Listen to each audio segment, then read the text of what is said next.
Narito na ang mga balita mula sa GMA Integrated News.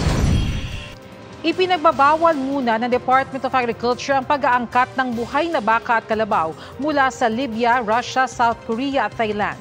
Bilang pag-iingat yan sa lumpy skin disease o LSD na naitala sa mga nabanggit na bansa. Inatasan ng Agriculture Secretary ang kanilang Veterinary Quarantine Office na maging alerto at higpitan pa ang inspeksyon. Sa ngayon ay wala pang naitaralang kaso ng LSD sa bansa. Narito naman ang iba pang balitang binabantayan ng GMA Integrated News. Sa Super Radyo DCWB, NIA Acting Administrator Eduardo Guillen, kumpiyansang magiging rice sufficient ang Pilipinas pagdating ng 2028.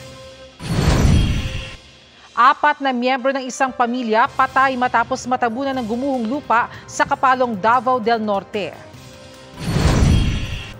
At mamaya sa 24 oras weekend, nasa 30 bahay sa Mandaue City sa Cebu na sunog.